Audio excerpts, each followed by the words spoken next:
Hello everyone, good morning. Welcome back to my channel. कैसे हैं आप सभी? आई होप आप सभी बहुत अच्छे होंगे। तो जी सुबह का ये टाइम है और यहाँ पे आज दोनों बच्चों की छुट्टी थी और ये वीडियो आज सुबह का ही है। आज ही ये वीडियो आपके पास पहुँचने वाला भी है। वीडियो थोड़ा सा लेट हो गया क्योंकि सुबह से वीडियो बनाते बनाते ना बहुत सारे काम थे, तो वीडियो एडिट करते अपलोड करने में काफ़ी ज़्यादा टाइम लग गया। तो चलिए जी, यहाँ पे सुबह का वक़्त हो गया है और मैं बना रही थी नाश्ता, क्योंकि आज मुझे अपनी मंदिर वाले रूम की सफाई करनी थी। जैसे कि त्योहार नज़दीक हैं, तो सबने ही दिवाली की सफाई की तैयारी कर दी होगी। काफ़ी लोगों ने तो कंप्लीट भी कर ली है सफाई। मेरे पास कमेंट भी आया था कि दीदी मेरी ना दिवाली की सफाई हो गई है। तो कितना सुकून मिलता है ये शब्द सुन के कि मेरी सफाई हो गई है, क्योंकि एक हाउसवाइफ ही जानती है जब हम दिवाली की सफाई करते हैं तो कितना ज़्यादा हम थक जाते हैं, कितना ज़्यादा हमारा काम बढ़ जाता है। तो जिसकी सफाई हो गई है वो तो रिलैक्स फील हो गए हैं। मेरी भी चल रही है सारा चीज़। मैं एक ही दिन लेके नहीं चलूँगी क्योंकि बहुत ज़्यादा काम होते हैं, तो धीरे-धीरे करके काम करूँगी। बच्चों के एग्ज़ाम्स हैं, बच्चे आजकल स्कूल से जल्दी आ जाते हैं, तो इसी वजह से फिर काम नहीं हो पाता। क्योंकि जब तक मैं अपना नाश्ता पानी निपटाती हूँ, नॉर्मली झाड़ू-पोछा, बर्तन वगैरह ये सब करती हूँ, तब तक बच्चों का स्कूल से आने का टाइम हो जाता है। एग्ज़ाम्स में बच्चों की छुट्टी जल्दी हो जाती है। अगर नॉर्मल डेज़ स्कूल का होता है, फिर तो मैं सुबह के टाइम क्लीनिंग कर सकती थी। फिर आधा काम करके बच्चों को लेने जाना पड़ता है, तो काम थोड़ा नहीं हो पाता है ऐसे। और यहाँ पे मैं किचन में काम कर रही थी, पता नहीं मेरे कैमरे में क्या प्रॉब्लम हो रही थी, पता नहीं ये बार-बार ना इस तरीके से ज़ूम आउट हो रहा था, पता नहीं इसमें क्यों प्रॉब्लम हो रही थी।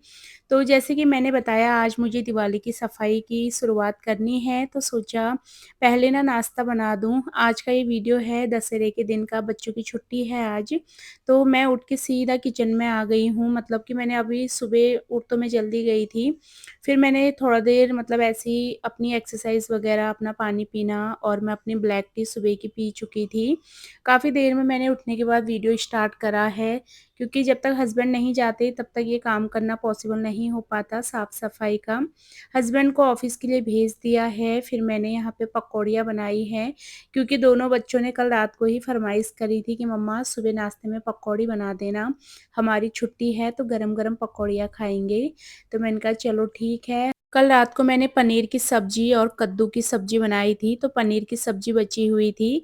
हस्बैंड जी पनीर की सब्ज़ी के साथ रोटी खा के गए हैं, रोटी मैंने सुबह उनके लिए बनाई थी।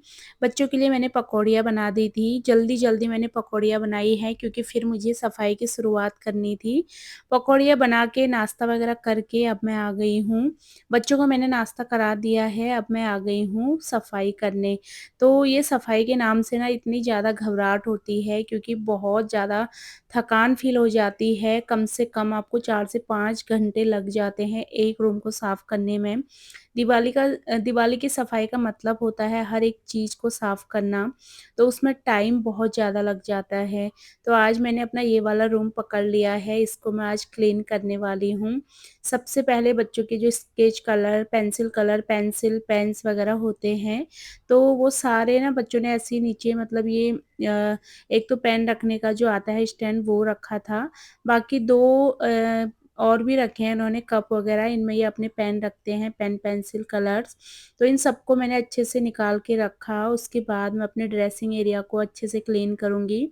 इसमें सारी चीज़ों को अच्छे से व्यवस्थित कर लूँगी। इसके अंदर के साइड ना मेरा मन था वॉलपेपर लगाने का, व्हाइट कलर का मेरे पास रखा हुआ है। मेरा मन था मैं उसको लगाऊँ अंदर, पर अभी मेरे पास इतना टाइम नहीं था। वो काम मैं बाद में कर लूँगी दिवाली से पहले कभी, क्योंकि सफाई एक बार हो जाएगी तो वॉलपेपर वगैरह लगाने में इतना टाइम नहीं लगेगा, वो मैं आराम से कभी लगा दूँगी। अभी मैंने अच्छे से ड्रेसिंग एरिया को क्लीन कर लिया है, सारी चीज़ों को रख दिया है। क्योंकि ये ड्रेसिंग एरिया वगैरह ऐसा होता है ना, कई बार हमारी क्रीम, हमारे परफ्यूम वगैरह जो ख़त्म हो जाते हैं, हमारा ध्यान उन पे नहीं जाता। तो जब हम इस तरीके से क्लीनिंग करते हैं, तो हर एक चीज़ हमें समझ में आती है, कौन-सी चीज़ हमें सँभालनी है, कौन-सी चीज़ हमें फेंकनी है। काफ़ी सारा सामान ना ऐसे इकट्ठा हो जाता है, जब आप डीप क्लीनिंग करते हैं, तब वो सारी चीज़ें निकल के आती हैं। तो आपका घर का बहुत सारा सामान ऐसा होता है जो काम का नहीं होता, जो आपको फेंकना होता है। और ये जो मैंने साइड में फ्लावर रखे थे छोटे से, इनको भी मैं आज धुलूँगी, तो इनको भी आज वॉश करूँगी। डीप क्लीनिंग का मतलब यही होता है, जो धुलने की चीज़ें हैं उनको धो दो, जो साफ़ करने की चीज़ें हैं उनको साफ़ कर दो। तो यहाँ पे मैंने ड्रेसिंग टेबल को अच्छे से साफ़ करा, और ये चेयर ना, इनमें जो ये चेयर के पैर है ना, इनके पीछे के साइड ना ऐसे खुला है, तो इनमें सामान वगैरह चला जाता है। बच्चों के कई पेंसिल वगैरह चले जाते हैं, तो वही मैं इनको देख रही थी। अच्छे से इसको खाली कर दिया है। अब यहाँ पे बच्चों की स्टडी टेबल और ये ड्रेसिंग टेबल, ये सारा हटा के मैं साफ़ करूँगी। और जैसे ही मैंने ये बच्चों की स्टडी टेबल हटाए ना, उसके नीचे भी मुझे कागज़ वगैरह गिरे हुए मिले। तो घर में छोटे बच्चे होते हैं ना, तो चाहे आप कितना भी साफ़ कर लो, बच्चे यहीं पे बैठ के पढ़ते हैं, तो बच्चे चीज़ें इधर से उधर फेंक ही देते हैं। और एक तो पंखा चलता है ना, पंखे की हवा से फिर चीज़ें उड़-उड़ के कोने-कोने में घुस जाती हैं। तो यहाँ पे मैंने ड्रेसिंग हटाया, तो मैं बोल भी रही थी बच्चों को कि देखो तुम्हारा कितना सारा सामान इसके नीचे से भी निकला। तो चलिए ख़ैर क्या कर सकते हैं, आज डीप क्लीनिंग है, तो दोनों बच्चे मेरे बहुत ज़्यादा एक्साइटेड हैं मम्मा के साथ काम करने के लिए। दोनों बच्चों ने ही बोल दिया था कि मम्मा हम भी आपकी हेल्प करेंगे, और सच में आज मेरे दोनों बच्चों ने मेरी बहुत ज़्यादा हेल्प करी है। काफ़ी काम उन्होंने मेरे आसान कर दिए। मैंने उन दोनों को बिठा दिया था यहाँ पे, उनके जो स्टडी टेबल है ना, वो मैंने मंदिर के साइड को लगा दिया था। तो मैंने दोनों बच्चों को बोला, अपनी सबसे पहले तुम दोनों अपनी स्टडी टेबल को क्लीन करो। जो ऐसा होता है ना, कई रफ कॉपी वगैरह होती हैं, जो फिल हो जाती हैं, तो मैंने कहा वो सारा हटाओ। जो चीज़ें रखनी है वो रखो, और बुक्स वगैरह ऐसी बच्चों की फैली थी, तो मैंने कहा उस उनको अच्छे से ऑर्गेनाइज़ करके रखो। तो दोनों बच्चे खुशी-खुशी अपने काम पे लगे हुए थे। और ये हमारा जो इंडियन मॉम्स होती हैं ना, ये चाहे आप कितना भी घर को ऑर्गेनाइज़ कर लो, ये जो अलमीरा का ऊपर का एरिया होता है ना, यहाँ पे कुछ ना कुछ सामान हो ही जाता है। और मेरे तो यहाँ घर पे ना इतना स्पेस है नहीं कि मैं कहीं सामान रख सकूँ, क्योंकि आजकल क्या होता है ना, आपका स्टोर रूम अलग से मिल जाता है, अगर आप कहीं जैसे घर लेते हैं या रेंट पे घर लेते हैं, स्टोर रूम वगैरह मिल जाता है आराम से। पर इस घर में कुछ भी ऐसा नहीं बना रखा। सामान रखने की बहुत ज़्यादा प्रॉब्लम होती है, क्योंकि बर्तन वगैरह हैं, एक में मैंने बर्तन रखे हुए थे, और ये 3 सूटकेस हैं, एक में मेरे हस्बैंड के कपड़े रहते हैं, जैसे उनके जैसे कुर्ते वगैरह होते हैं वो, और एक में मेरी साड़ियाँ हैं, और जो ऊपर रखी हुई थी वो तो खाली थी। तो कमरे की सफाई की शुरुआत में इन सूटकेस वगैरह को नीचे निकाल के तब मैं सफाई की शुरुआत करूँगी। पहले ऊपर-ऊपर का एरिया हम साफ़ कर लेंगे, ताकि जितना भी कूड़ा हो, गंदगी हो, वो नीचे गिर जाए। उसके बाद मैं करूँगी नीचे की सफाई। तो ये देखिए, तीनों सूटकेस मैं नीचे निकालूँगी, और इनमें इतना ज़्यादा सामान भरा हुआ है ना, बहुत ज़्यादा भारी है ये। और मेरी इतनी ज़्यादा आफ़त आ गई थी, इतना काम करते-करते, कि मैं क्या ही बताऊँ। बहुत ज़्यादा थकान लग जाती है ये सब काम करने में। तो मेरे कई सब्सक्राइबर बोल रहे थे कि दीदी दिवाली की सफाई कैसे करें, क्या करें? कुछ मोटिवेशनल वीडियो बनाइए। तो मैं तो आपको यही कहूँगी, अगर आपका घर बड़ा है, चाहे आपका 1 रूम है, चाहे बड़ा घर है, अगर आपके पास 3 से 4 रूम हैं, तो जिनका अपना घर होता है, उनका तो घर बड़ा ही होता है ख़ैर। अब रेंट पे रहते हैं हम लोग, तो रेंट पे थोड़ा-सा फिर भी छोटा घर होता है, 1 से 2 रूम इतने ही होते हैं। तो जैसे अगर आपके पास 3-4 रूम हैं, तो मैं तो यही कहूँगी कि आप ना अभी से शुरुआत कर लीजिए, क्योंकि अगर आप इंतज़ार करते रहेंगे ना, एकदम से दिवाली आपके सर पे खड़ी हो जाएगी, कुछ काम नहीं कर पाएँगे आप। तो इसीलिए अभी से आप लोग शुरुआत कर दीजिए। अगर आप मेरी वीडियोज़ अभी देख रहे हैं, आपकी सफाई नहीं शुरू हुई है, तो वीडियो देख के बस कल से ही आप लोग भी शुरू कर लीजिए।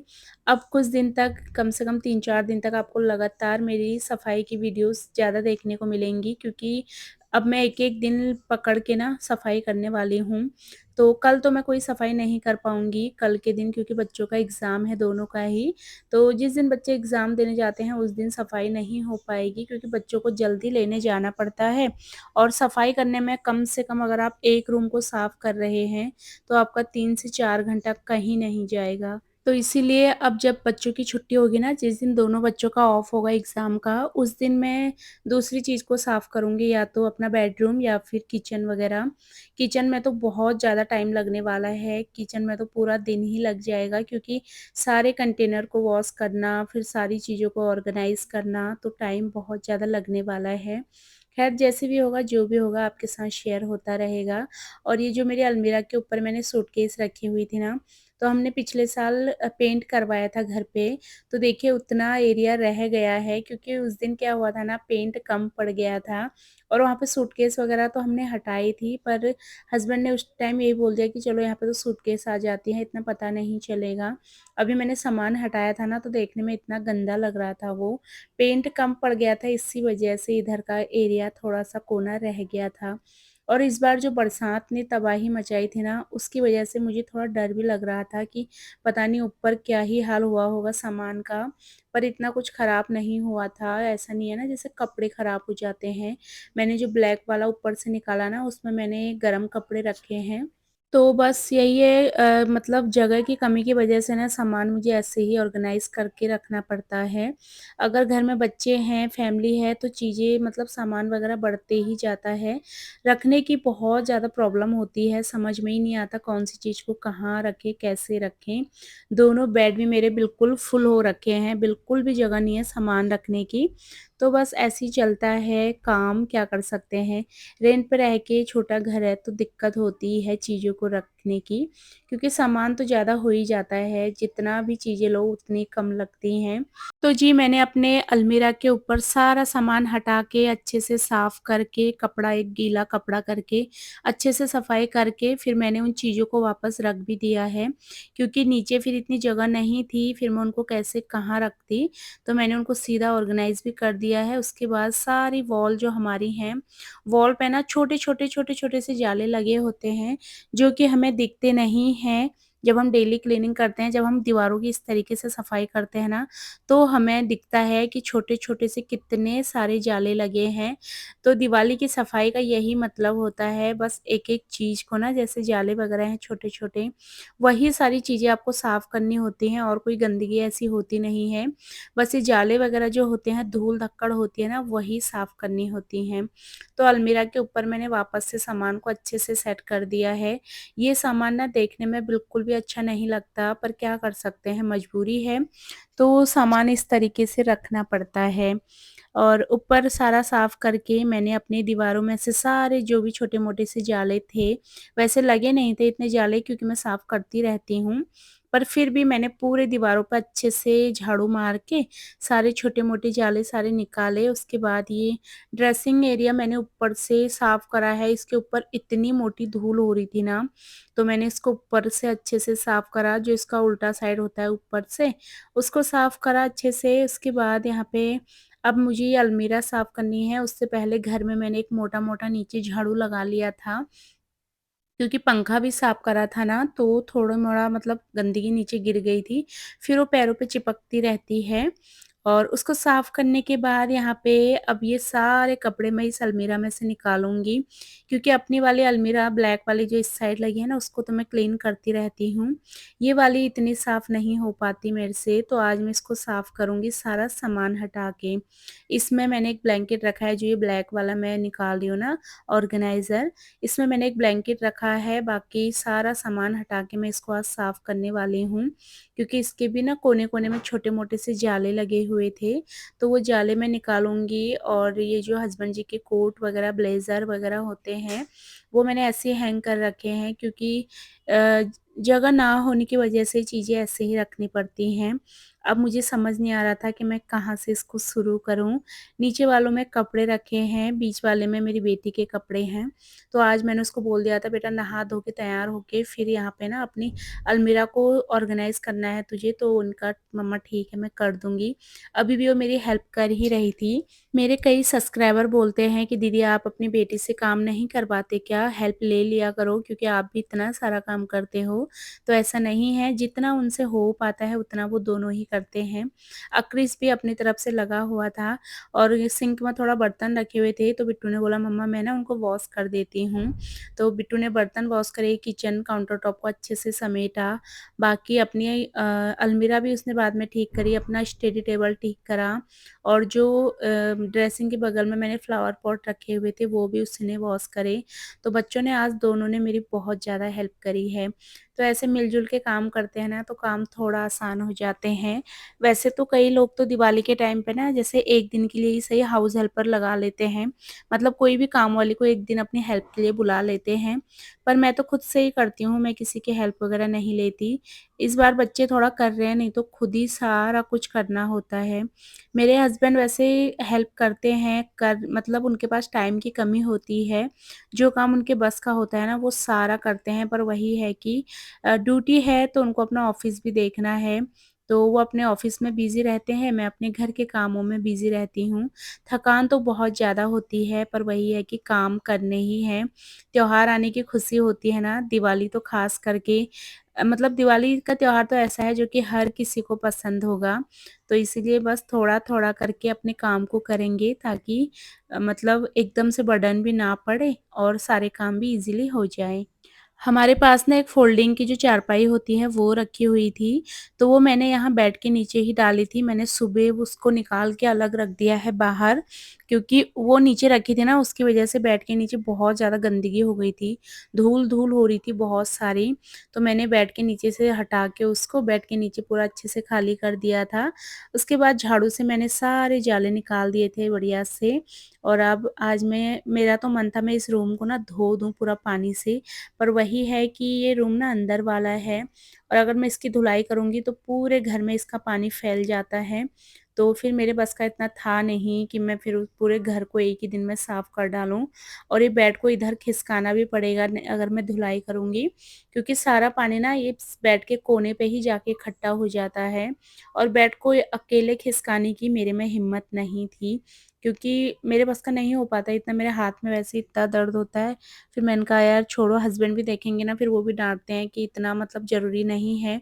अगर हाथ में इतना दर्द होता है, हाथ में वैसी प्रॉब्लम है तो इतना भारी-भारी वज़न उठाने की कोई ज़रूरत नहीं है। तो मैंने बस ऐसे ही झाड़ू लगा के ही सारा साफ़ कर लिया था। और हम डेली जो क्लीनिंग करते हैं ना उसमें हमें लगता नहीं है हमारा घर इतना गंदा भी हो सकता है।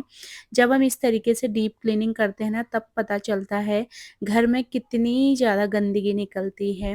ये मंदिर वाले रूम का गद्दा मैंने सुबह ही बाहर रख दिया था धूप में, क्योंकि मुझे पता था आज मुझे घर की सफाई करनी है, तो ये गद्दा मैंने सुबह से धूप में रखा हुआ था। इसको 2-3 बार मैंने अलट-पलट के अच्छे से सुखा लिया था और अब यहाँ पे फाइनली मेरी नीचे की झाड़ू भी लग चुकी है। मैंने अपना मंदिर वाला जो एरिया है ना उसको भी मैंने अच्छे से क्लीन करा था।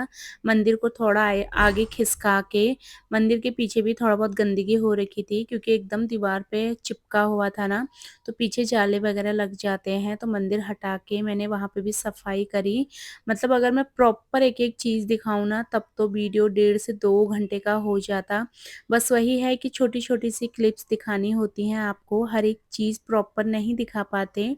और ये ड्रेसिंग हमने बना-बनाया लिया था ना, इसकी क्वालिटी इतनी ज़्यादा घटिया है। पीछे के साइड से ना ये बिल्कुल ख़राब-सा होने लग गया था क्योंकि बारिश की वज़ह से ना दीवार पे सिलन वगैरह की प्रॉब्लम होती है। तो मैंने इसको थोड़ा आगे खिसका के रखा हुआ था क्योंकि मुझे पता है बारिश के टाइम पे ना हमारे यहाँ पे ये प्रॉब्लम हो जाती है। अब यहाँ पे पूरे घर की झाड़ू लगा के ड्रेसिंग एरिया को भी मैंने अच्छे से, ड्रेसिंग टेबल को ना बढ़िया से मैंने डस्टिंग कर ली थी गीले कपड़े से साफ़ करके और यहाँ पे अब मैं पूरे घर में मॉपिंग कर लूँगी। यहाँ पे मैंने मॉप ले लिया है अपना और बेड के नीचे अच्छे से मैंने पूरा बेड के नीचे सफाई करी है। डेली ये सफाई मेरे से नहीं हो पाती क्योंकि इसके नीचे चारपाई रखी हुई थी जिसकी वजह से नीचे की सफाई अच्छे से मैं नहीं कर पाती थी। आज तो मैंने चारपाई हटा के बढ़िया से नीचे मॉप मॉप की हेल्प से पोछा लगाया तो सारा नीचे भी बढ़िया से चमक गया था। अब यहाँ पे मतलब वही है, सामान को इधर-उधर खिसका-खिसका के मैं सारी पहले नीचे क्लीनिंग कर लूँगी। उसके बाद सामान को उनकी जगह पर अरेंज करूँगी और इतना काम करते-करते मुझे कम से कम 4 घंटे हो गए होंगे आराम से, 3 से 4 घंटे आराम से हो गए होंगे। और इस टाइम तक जो मेरी हालत हो गई थी ना, इस टाइम तक मेरे बच्चे भी चले गए थे टीवी देखने, क्योंकि बच्चे थक गए थे, बोल रहे थे मम्मा बहुत ज़्यादा थक गए हैं, क्योंकि उन्होंने भी आज मेरी बहुत ज़्यादा हेल्प कराई थी काम करने में। तो मैंने कहा चलो कोई नहीं, तुम लोग अपना रेस्ट करो, मैं करती हूँ इसको कंप्लीट। और जब काम पूरा हो जाता है ना, तब तो इतना ज़्यादा सुकून मिलता है, बहुत अच्छा लगता है जब फाइनल आप क्लीनिंग कर लेते हैं ना, और सर में से इतना बड़ा बोझ हल्का हो जाता है ना कि चलो एक काम तो हमने करा। एक रूम दिवाली का मेरा यहाँ पे ये साफ़ हो जाता है। कॉलीन मुझे लाना है, मेरे पास अभी कॉलीन नहीं था, तो जब मैं कॉलीन लेके आऊँगी ना, तब मैं एक बार लास्ट में मतलब पूरे जो भी फर्नीचर वगैरह है उसको कॉलीन से साफ़ कर लूँगी। तो कॉलीन से बढ़िया-सी चमक आ जाती है सामान में। कॉलीन लेके आऊँगी तभी इसको साफ़ करूँगी। एक आध 2 ब्लैंकेट भी मैंने निकाले हैं जिनको कि मुझे धूप दिखानी है। तो आज तो धूप दिखाना नहीं हो पाया, क्योंकि इतना काम करते-करते धूप भी चली गई थी मेरी बालकनी से, तो कल मैं इनको धूप दिखाऊँगी। और यहाँ पे मेरा रूम पूरा साफ़ हो जाता है, लास्ट काम बचता है बेडशीट बिछाने का। बेडशीट बिछा लेते हैं और इसी के साथ ही आज की इस वीडियो को यहीं पे एंड करूँगी। उम्मीद करूँगी आपको वीडियो पसंद आया होगा। वीडियो अगर आपको पसंद आता है तो प्लीज़ आप मेरे चैनल को सब्सक्राइब कर लेना। मेरी वीडियोज़ को लाइक और शेयर करना बिल्कुल मत भूलना। मैं आप सबसे मिलूँगी अपनी अगली नई वीडियो में। तब तक के लिए आप सभी लोग अपना ध्यान रखिए, खुश रहिए। Bye bye and take care.